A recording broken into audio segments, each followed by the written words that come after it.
Hey, what's up and how's it going, all MRBers? I am Mike McRock for the McRock and Bolt Wrestling Review Show, and right now I'm going to give you my review as well as the results of last night's episode of NXT.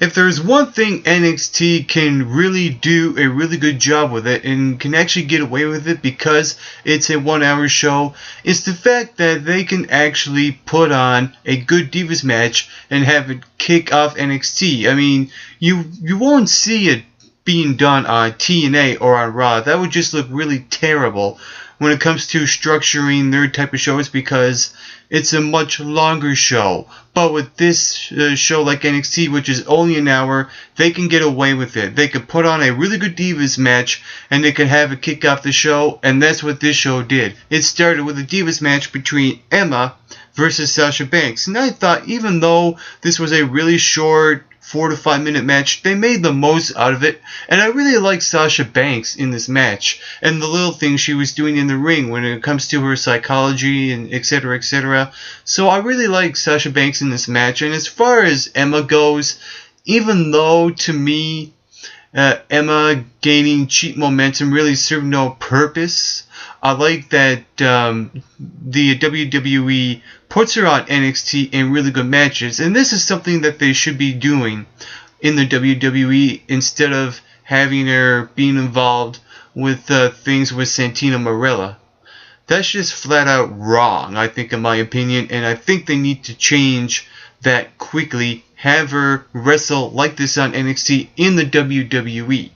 And with all that being said, I thought, like I said, this is something that the NXT can really do and make the most out of it, and they can get away with it. So overall, I applaud NXT for kicking off with a really good, solid Divas match, even though it was really short. And a lot of matches on this episode were really short, and it was really based around the feud between Corey Graves and Sami Zayn, which I will get to later on. The next match was the Ascension in the tag team match against pretty much the Jobbers, and they're Jack Hurley and John Vandal. I think that is their names, but I'll just call them the Jobbers because that is what they are. And the issue I have is not with the Ascension being established as the focal point of the tag team division. There is no tag team division. It just baffles my mind that NXT already is in a rut with the tag team division, and they need to do something quickly. They need to build up and bring up more teams on NXT to establish the tag team division even more and have credible opponents to build them up to face the tag team champions, the Ascension. And on the other side of it, when it comes to building up the Ascension, I would rather see the Ascension face teams that are better than them other than facing Jobbers, because they won't grow as a team. If they keep wrestling matches involving Jobbers, they're not going anywhere. So I like to see, teams come back like they've done on NXT Arrival with Too Cool.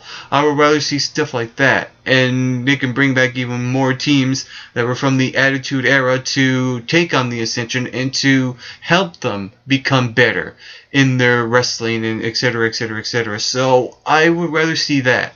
But overall, I like what they're doing with the Ascension, and that's the main thing, is to put them over as that dominant tag team that just goes through every single team that's on NXT. And they have that all LOD demolition type of vibe as well. And I like the little things that were going on throughout the match with Rick Victor, the way he would stare down his opponent while he's in the corner.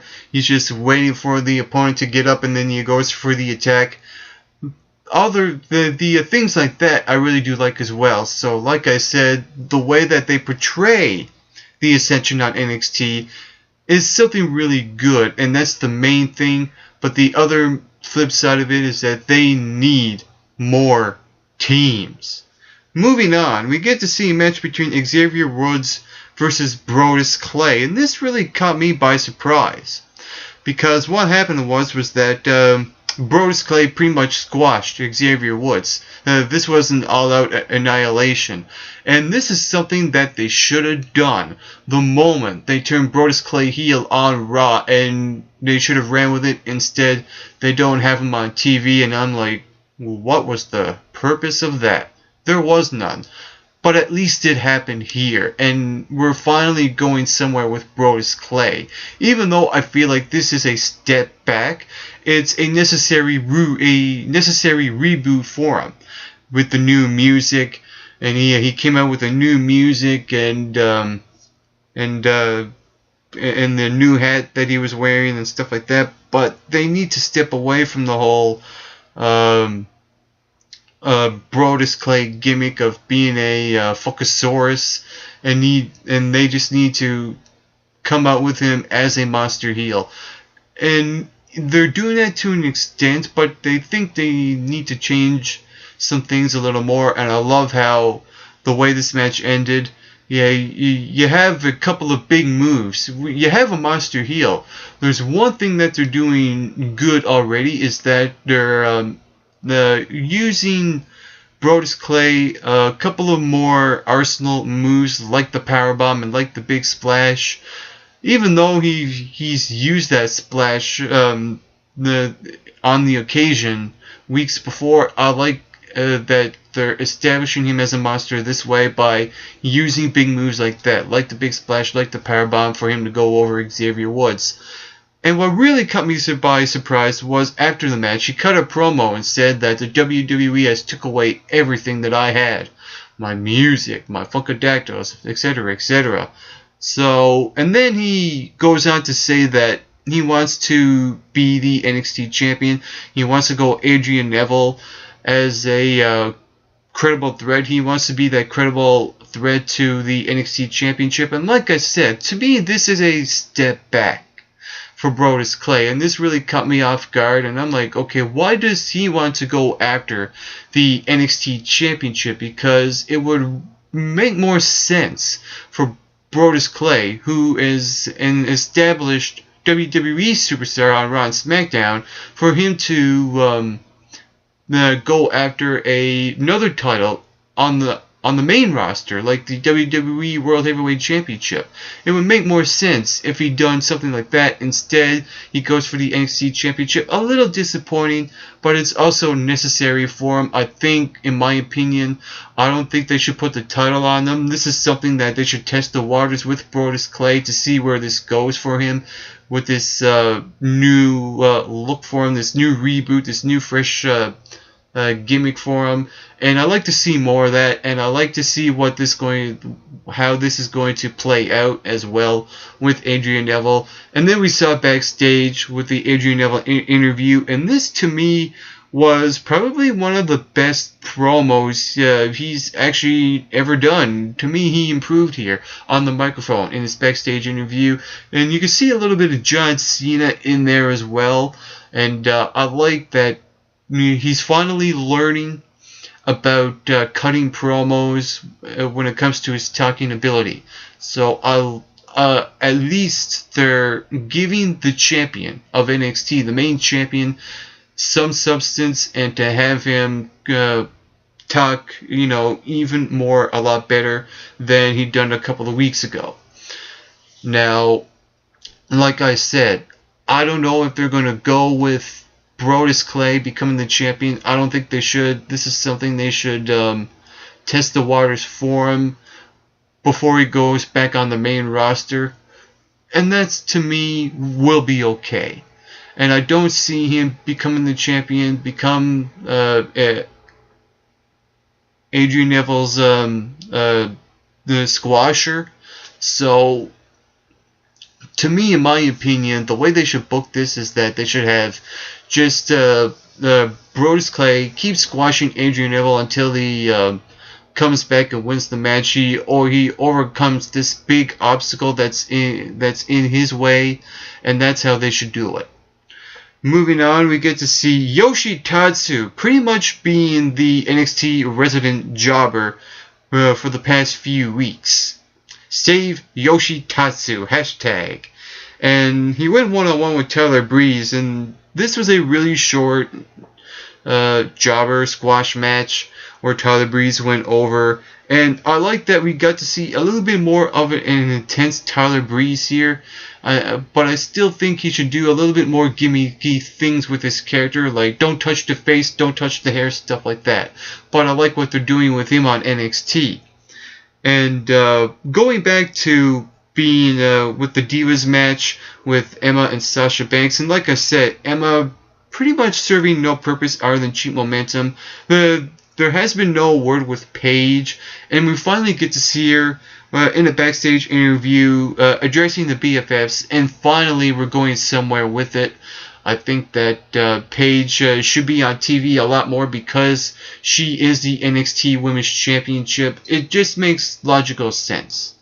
When you have a champion that's a part of one of your divisions on the show, and you need to utilize her more on the show because she's the champion, it makes more sense than ever. And that's what they should be doing with Paige. And finally, we're going to get to see that. And I'm disappointed that NXT hasn't been using Paige for the past number of weeks since she defended the championship on NXT Arrival. So at least they're finally putting her back on the show. And hopefully they utilize her a lot more than they should. And I like where they're going because you have the BFFs, you know, the heels, pretty much the top heels in the Divas division on NXT, and I like to see where this goes with them, with Paige, and we'll see what happens going forth in the weeks to come in the Divas division on NXT, and we get to the main event. And it was Corey Graves going one-on-one with Sami Zayn, and overall, I thought this was a well-developed, really good match to close off the show. And they're playing off the whole concussion angle with Sami Zayn. Is he 100%? Is he not 100%? And I like this. And I like the sell job with Sami Zayn. How he's swinging at the air and not hitting anything. And he's being the whole... and he's... in his eyes, they're pretty much going everywhere. And the way he was selling it was really convincing. I thought it was really believable. And you had Corey Graves... kept applying moves to the head, blows to the head, really giving Sami Zayn pretty much the entire beatdown throughout this entire match. And this was a well-developed, well-done match. It was a good way to close out the show, like I said. And I like how Corey Graves went over here using his fishing maneuver, Lucky 17, the leg lock, which was a little surprising considering that he was targeting the head throughout most of the match. So I thought that was a little off. I think the way they should have ended it was Corey Graves applying a submission hold to the head instead of his normal finisher, because he never really used any build-up to his finisher. Instead, he was using a lot more build-up than he was using to the head of Sami Zayn here. And that's the only little nitpicky issue I had with it. And after the match, we saw Sami Zayn pan on him with the camera, and he looked fine. And I think, to me, they could have sold the concussion a lot more after the match.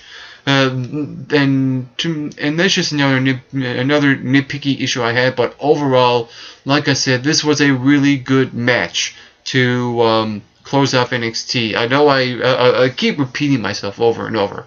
I'm sorry, but I just can't really think of anything else to say other than, like I said, this was actually a really good match, and you had and the way it was done was really good as well. You had Sami Zayn with the whole never give up, never die attitude, and have him come back a couple of times, and then Corey Graves just gets right back at him, and he used the Blue Thunder. Thought he was going to win there. He was about to go for the kick, and then Corey Graves caught him and then applied the Lucky 17. He got the win. I like he didn't tap out, and the referee just decided to call off the match because of the way Sami Zayn's eyes were throughout the entire match. And like I said, after the match, he could have sold it a lot more. I can understand, they don't want to make Sami Zayn too weak, but I think they could have sold the concussion angle just a little bit more to make it a little more believable, to make it more personal. And I like that they're making it really personal as well with this whole rivalry between Corey Graves and Sami Zayn. And I do see this continuing throughout NXT.